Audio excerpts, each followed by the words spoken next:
Varicose veins కి సరైన చికిత్స కోసం సంప్రదించండి ఎవిస్ హాస్పిటల్. నమస్తే కళ్యాణ్ గారు. వైఫ్ అండ్ హస్బెండ్ మధ్య ఇష్యూ అండి. ఇది ఒక డిఫరెంట్ ఇష్యూ అనిపించింది కళ్యాణ్ గారు. ఏంటంటే అతను పూర్తిగా అతని ఆధీనంలో ఉన్నటువంటి ఆర్థిక లావాదేవీలన్నీ కూడా ఈ అమ్మాయి తీసేసుకుంది.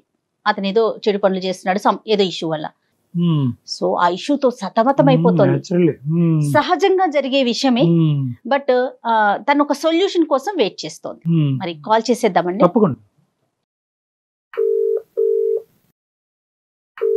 హలో, మేఘన అండి? అవును మేడం, మీరెవరు మేడం? నేను జయానండి, అందమైన జీవితం ప్రోగ్రామ్ నుంచి కాల్ చేస్తున్నాను. నమస్తే మేడం. నమస్తే మేడం.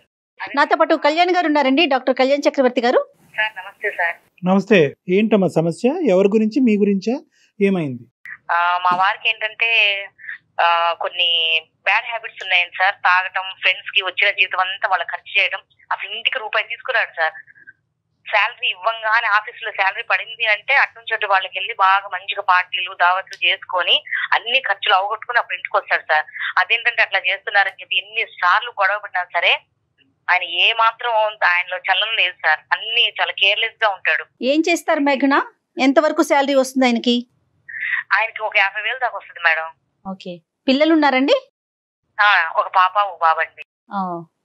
పిల్లలున్నా కూడా కొంచెం బాధ్యత తక్కువగా ఉంది. ఆ బాధ్యత తక్కువ మేడం. ఏం లేదు, ఎంత కాడికి ఫ్రెండ్స్ ఫ్రెండ్స్ ఫ్రెండ్స్ పెళ్ళైతే మటుకు ఫ్రెండ్స్ వదలాలా, నువ్వు మేనేజ్ చేసుకో అంటాడు మేడం. చేతికి డబ్బులు ఇస్తేనే కదా మనం మేనేజ్ చేసేది, చేతికి డబ్బులు ఇవ్వడు. మీరేమన్నా చేస్తారంటే జాబ్ చేస్తున్నారా?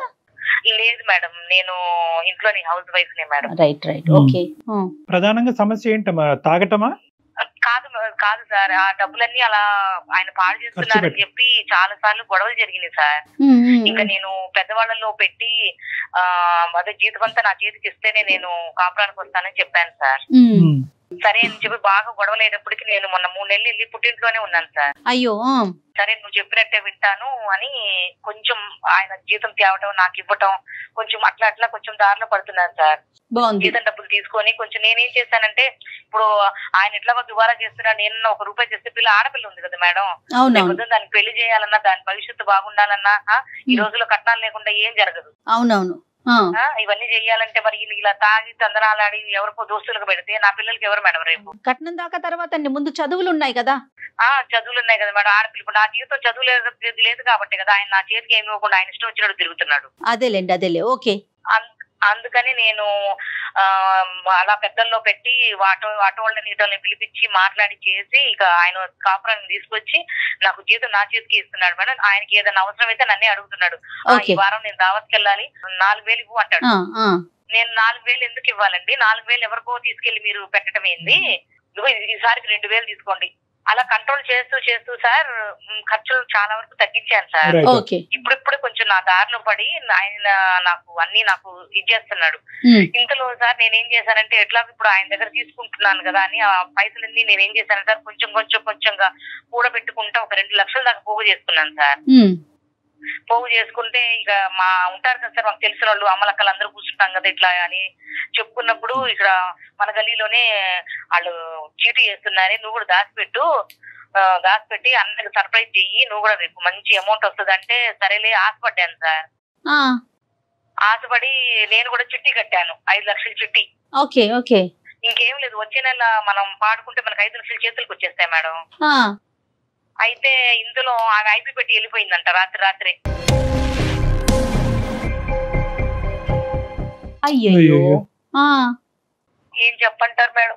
అయ్యో. మా వారికి తెలీదు. ఇంతలో ఈయన ఏం చేశాడు, రాత్రి వచ్చి ఏమేమే ఇప్పుడు నువ్వు నా దగ్గర డబ్బులు తీసుకుని దాచి పెడుతున్నావా, మీ పుట్టింటోళ్ళకి పెడుతున్నావా, నువ్వు అసలు ఏం చేస్తున్నావు నాకు తెలియట్లేదు అంటే, లేదండి దాచి పెట్టాను, మీకు వచ్చే నెల మీకు ఒక సర్ప్రైజ్ ఇస్తానండి అని చెప్పాను. నేను చెప్పేశారు. తీరా చూసి నేను చెప్పాను సర్ప్రైజ్ ఇస్తానండి అంటే, అవునా అన్నాడండి. ఇప్పుడు ఆయన అంటున్నాడు, నేను ఒక స్థలం చూశాను చాలా తక్కువగా వచ్చింది, నువ్వు ఆ పైసలు ఇస్తే నేను తీసుకెళ్లి దానికి భయానా కడతానని కూర్చున్నాడు.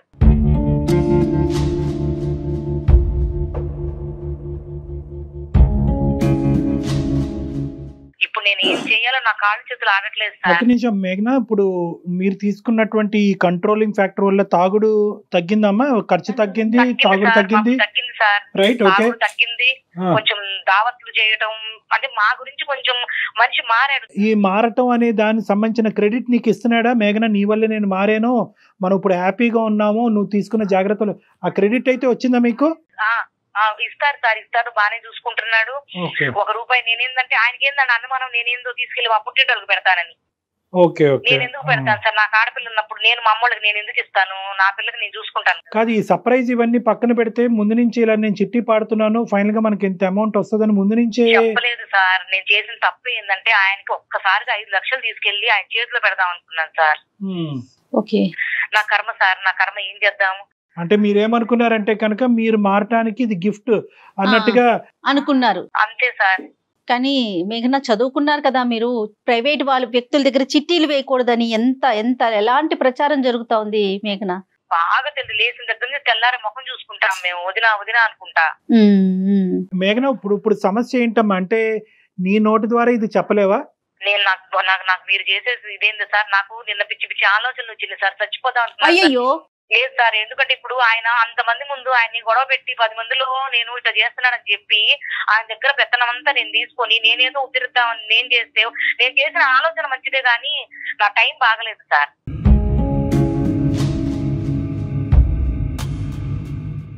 ఇప్పుడు కానీ ఆయన ఒప్పుకోడుగా. నేనేదో ఖర్చు పెడుతున్నానని చెప్పి నువ్వు తీసుకున్నావు, నువ్వు తీసుకెళ్లి చిట్టీలకు తగలబెట్టావు నువ్వు అని చెప్పి అసలు ఆ మనిషి ఎలా రియాక్ట్ అవుతాడో, ఆయన నేను ఎలా ఫేస్ చేయాలో. పోలీస్ కేసు ఏమైనా ఫైల్ అయిందమ్మా?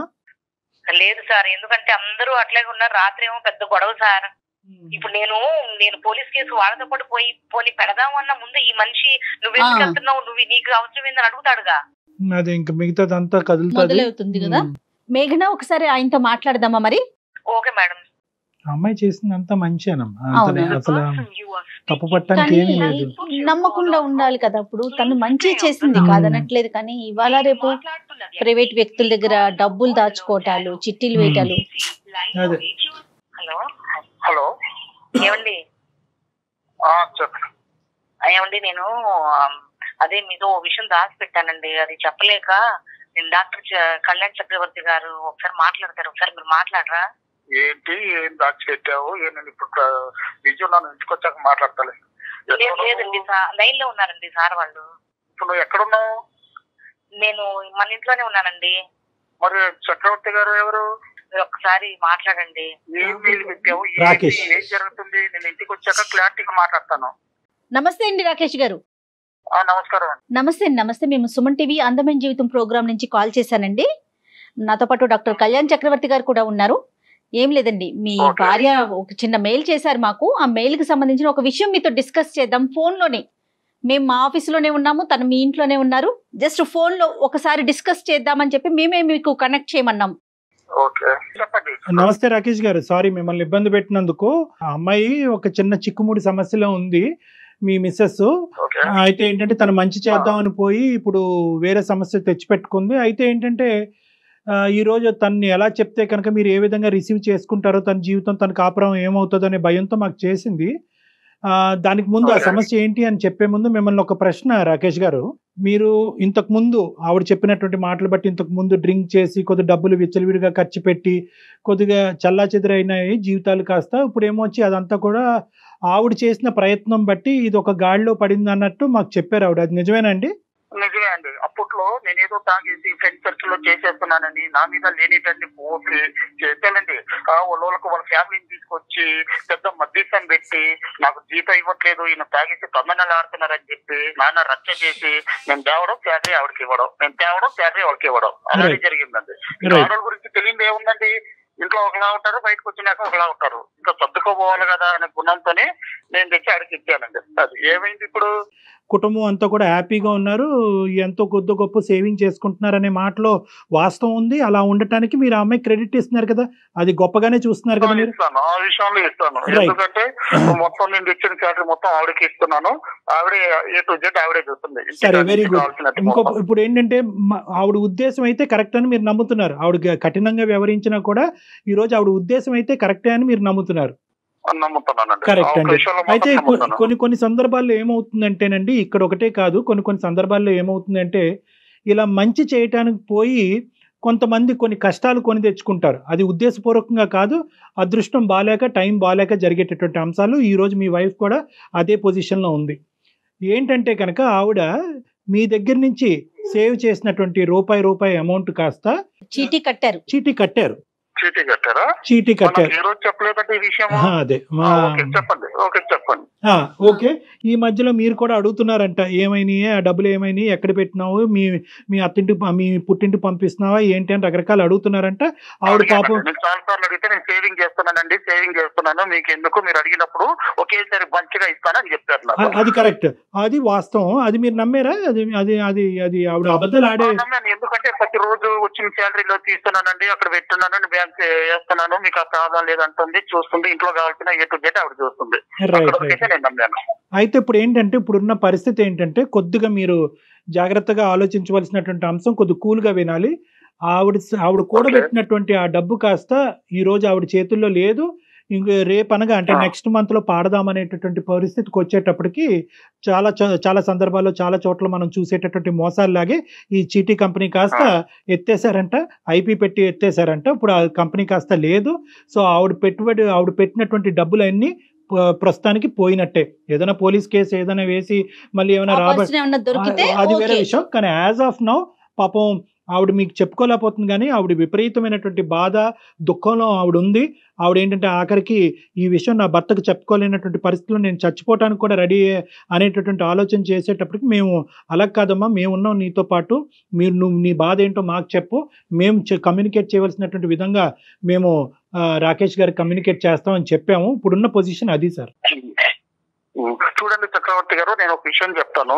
ఇప్పుడు నేను ఏదో చేసేస్తున్నాను, నేను బయట ఖర్చు చేసేస్తున్నాను అని చెప్పి మధ్యస్థం పెట్టి మొత్తం నానా హంగామా చేసి తెచ్చి ఇంట్లో సేవింగ్ పెట్టారు. ఇప్పుడు సడన్ గా ఐటీ పెట్టేశారంటే ఎంత అమౌంట్ అండి? ఎలా జరుగుతుంది ఇది? ఎందుకు భర్తకు ఒక భార్య చెప్పుకోలేనంత కష్టం వచ్చేసిందా ఇక్కడ?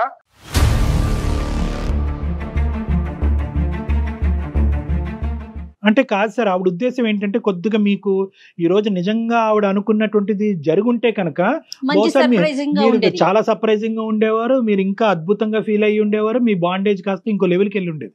నేను నా భర్తని నా కుటుంబాన్ని మార్చుకోవటమే కాదు, దానికి అడిషనల్ గా ఈ గిఫ్ట్ కూడా ఇచ్చి మనీ యొక్క వాల్యూ తెలియపరచడానికి ఆవిడ చేసినటువంటి ఒక ప్రయత్నం కాస్త బెడిసికొట్టింది. అది కూడా ఆవిడ చేసినటువంటి తప్పు కాదు, ఆవిడ నమ్మినటువంటి మనుషులు, ఆవిడ వెళ్ళినటువంటి ప్రదేశం కరెక్ట్ కాకపోవటం వల్ల ఈ దురదృష్టకరమైన పరిస్థితి. ఆవిడ ఉద్దేశంలో ఎటువంటి డౌట్ లేదండి. మీ అలవాట్లు మారిని, ఇంటి పరిస్థితులు మారిని, దాంతోపాటు ఫైనాన్షియల్ గా గిఫ్ట్ వచ్చింది అని చెప్పే ప్రయత్నం ఆవిడ చేశారు. రాకేష్ గారు ఫోన్ ఇస్తారండి, ఉన్నారు అక్కడ? ఆవిడ లైన్ లోనే ఉన్నారండి. ఏం జరుగుతుంది అసలు? ఏమవుతుంది ఏంటి? ఇవన్నీ అయితే పెట్టడం ఏంటి, డబ్బులు ఎత్తుకెళ్ళడం ఏంటి? నువ్వు ఎందుకు చెప్పలేదా నాకు ఇన్ని రోజులు? నువ్వు ఒక్క మాట చెప్పావా? మీరు వినండి కొంచెం. మీరు ఇట్లా అరుస్తారని నేను చెప్పలేదండి. మీరు కొంచెం ముందు వినండి. వచ్చే నెలలో పాడితే 5 లక్షలు వస్తాయి, ఒకేసారి తీసుకొచ్చి మీ చేతికి పెడదాం అనుకున్నానండి, సర్ప్రైజ్ అని.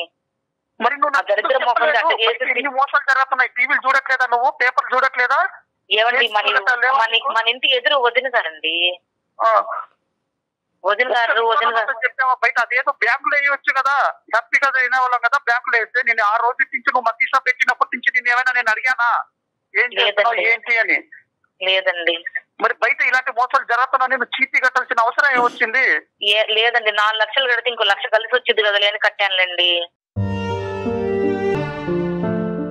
ఇప్పుడు జరుగుతున్న దాంట్లో రూపాయి కూడబెట్టిండే మన కష్టమే అది. మన పిల్లలు మనం బాగుండాలి అనేసి నువ్వు లేడీస్ మాటలు విని ఎందుకు ఇలా చేసావే నువ్వు? 1-2 లక్షలే?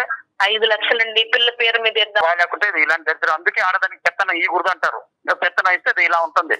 ఇక్కడ ఏంటంటే డబ్బు పోయింది అనేటటువంటి మాట వాస్తవం. మీరు బాధపడుతుంటే, ఆవిడ బాధపడుతుంటే మా గుండె కూడా తరుక్కుపోతుంది. కానీ ఇక్కడ ఉద్దేశం ఒక్కసారి ఆలోచించండి సార్. అది పోగొట్టుకున్న డబ్బులు మళ్ళీ తిరిగి సంపాదించుకోవచ్చు, కష్టపడండి, మళ్ళీ సంపాదించవచ్చు. అది ఇక్కడ కాదు సమస్య. దయచేసి ఇప్పుడు వరకు ఈ కుటుంబాన్ని అంతా కూడా ఒక ప్లాట్ఫామ్ మీద తీసుకొచ్చి చాలా నైస్గా ఆవిడ స్టెబిలైజ్ చేసింది. దాన్ని ఇంకో మెట్టు ఎక్కించి మిమ్మల్ని సంతోషపెట్టి మిమ్మల్ని సర్ప్రైజ్ చేద్దామని అనుకున్నది ఆవిడ ఉద్దేశాన్ని తప్పుపట్టండి. పోయింది డబ్బు కాదనట్లేదు, వెళ్ళిన చోటు చేసినటువంటి ప్రాసెస్ తప్పు. ఆవిడ తెలివి తక్కువగా చేసింది. చాలా మంది మన సమాజంలో తెలివి తక్కువగా చేసి రోజు వారి టీవీల్లోని పేపర్లో మీరు అన్నట్టు చాలా చూస్తున్నాం.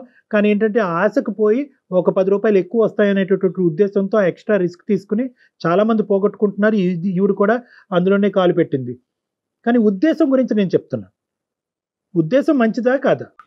మంచిదే అండి, ఉద్దేశం మంచిదే కాదనట్లేదు. ఎందుకంటే నేను ప్రతిసారి శాలరీ ఇచ్చినప్పుడల్లా ప్రతిసారి అడగతాను, ఏం చేస్తున్నావు అంటే నేను సేవింగ్ చేస్తానని నేను ఎత్తి పెడుతున్నానండి, అన్ని నేను చూసుకుంటానంటే ఇంకా వద్దు అంటే ఇంకా సరే నేను ఆ ఒక్క ఉద్దేశం మీదే నేను బయట ఫ్రెండ్స్ వెళ్ళట్లేదు, పార్టీలు వెళ్ళట్లేదు, వీకెండ్ మానేసుకున్నాను. సరే ఏదో హ్యాపీగా ఉందా అనుకున్నాను. భర్త బయటకు వెళ్ళినప్పుడైనా సరే, భర్త ఆఫీస్కి వెళ్ళినప్పుడు సరే, ₹1 ఎంత సేవింగ్ లో ఉందో చెప్పాల్సిన అవసరం భార్యకు ఉందా లేదా అది చెప్పండి మీరు క్లారిటీగా. ఒకటి సార్, ఇక్కడ ఏంటంటే మీరు ఎలా ఖర్చు పెడుతున్నారు అనే లెక్క ఆవిడకి తెలియాలి అనేటటువంటి రూల్ ఉన్నప్పుడు ఆవిడ ఎలా ఖర్చు పెడుతుంది అనేటటువంటి లెక్క కూడా మీకు కూడా తెలియాలి. ఇక్కడ అది అందులో that is very clear sir, అందులో ఎటువంటి డౌట్ లేదు. కానీ ఇక్కడ ఏంటంటే ఆవిడ ఉద్దేశం ఏంటంటే ఇది ఒక్కొక్క రూపాయి కూడబెట్టి ఒకేసారి సర్ప్రైజ్ ఇద్దాం అనేటటువంటి ఆలోచనతో ఆవిడ చేసినటువంటి స్టెప్పే కానీ మీ దగ్గర ఉద్దేశపూర్వకంగా ఆవిడ ఖర్చులకు, ఆవిడ సంతోషాలకు ఆవిడేమి పర్సనల్గా ఏం వాడుకోలేదు ఇక్కడ. అది మీకు తెలుసు, మాకు తెలుసు. మీ భార్యగా ఏంటన్నది మీకు అర్థమవుతుంది. ఆవిడ మాట్లాడినటువంటి పద్ధతులు, విధానాలు బట్టి మాకు కూడా కొంతవరకు అర్థమవుతుంది. ఎటొచ్చి ఏంటంటే ఇది జరిగింది కాబట్టి ఈ జరగటం వల్ల మీ మనసు విరిగిపోయి ఇంతకు ముందు వచ్చినటువంటి డిఫరెన్సెస్ మళ్ళీ పెరిగిపోకూడదు, మళ్ళీ పునరావృతం అవ్వకూడదు, మనస్పర్ధలు పెరగకూడదు. ఎందుకంటే ఈ ఫ్యామిలీ అంతా కూడా ఒక మంచి ఒక పొజిషన్కి వచ్చింది. సో ఇక్కడ మీరు మనీ పోయింది అని చూస్తే కనుక ఆవిడ మీద నెగిటివ్ వైబ్రేషన్ వస్తుంది. కాదు, ఆవిడ ఉద్దేశం కరెక్ట్, పోయిన డబ్బులు ఎలాగో పోయినాయి, నా భార్య పెర్ఫెక్ట్, నా కుటుంబం గురించి ఆవిడ ఏమన్నా చేయడానికి రెడీ అని అనుకుంటే కనుక మీ ఇద్దరు బాండింగ్ ఇంకా పెరుగుతుంది. కానీ పాప ఆవిడ ఉద్దేశం కరెక్ట్, అది కళ్యాణ్ గారు అంటున్నట్లుగా. మేఘనా, ఇక్కడ 2 things అమ్మా. ఒకటి ఏంటంటే చాలా రిస్క్ ఇష్యూ ఒకటి చేసావు, రెండోది ఏంటంటే అతని దగ్గర దాచిపెట్టావు. రెండు డేంజర్. నేను దాచిపెట్టడం అంటే సార్, మా వారికి నేను అంత ఒక్కసారిగా 5 లక్షలు తీసుకుని ఇదిగోండి రూపాయి పోగు చేసి నీకు సర్ప్రైజ్ చేద్దామని దాచిపెట్టాను, కానీ మా వారు చెప్పకూడదు అనేది నా ఉద్దేశం కాదు. ఇక్కడ ఇంత తెలివితేటలు ఉపయోగించారు కదా ఆయనకి సర్ప్రైజ్ చేయాలని. మరి ప్రైవేట్ గా ఒక వ్యక్తుల్ని నమ్మి ఎలా చిట్టి వేశారండి? ఎన్ని పథకాలు లేవు, ఎన్ని గవర్నమెంట్ బ్యాంక్స్ లేవు.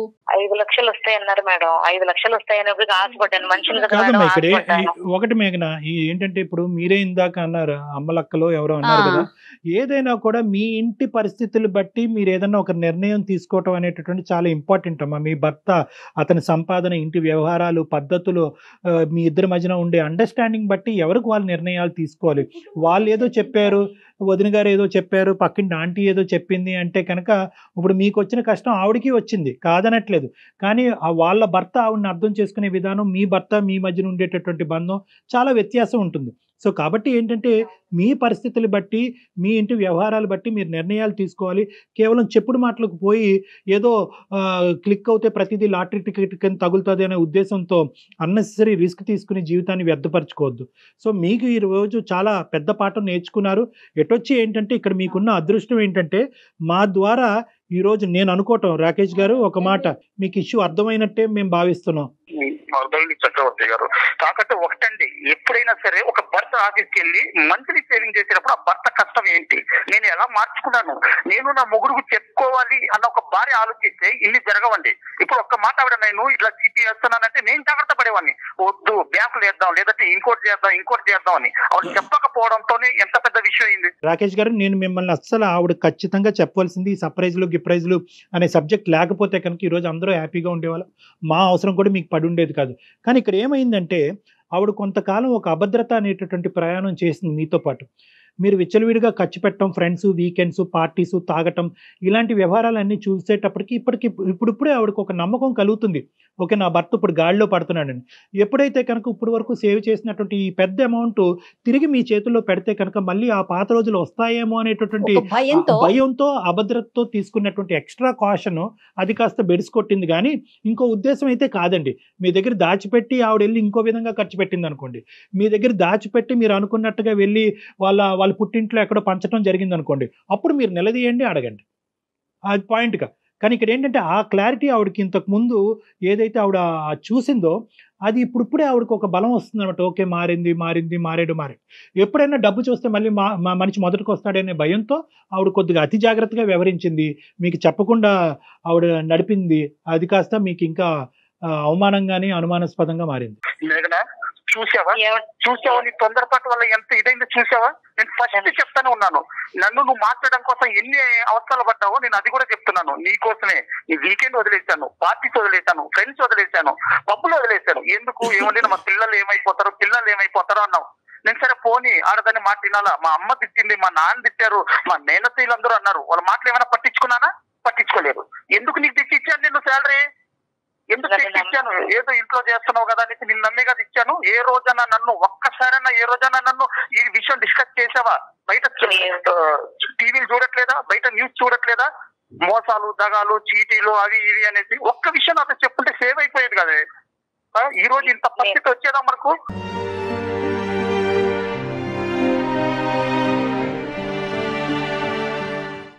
నన్ను క్షమించండి, మీకు చెప్పకుండా నేను దాచిపెట్టడం తప్పే. కాకపోతే నేను ఏదో 4 లక్షలు కడితే ఇంకో 1,00,000 రూపాయలు వస్తాయి, మీకు సర్ప్రైజ్ చేద్దాం అనుకున్నానండి. ఇది ఇంత దూరం వెళ్ళిద్దే నేను ఆలోచన చేయలేదు.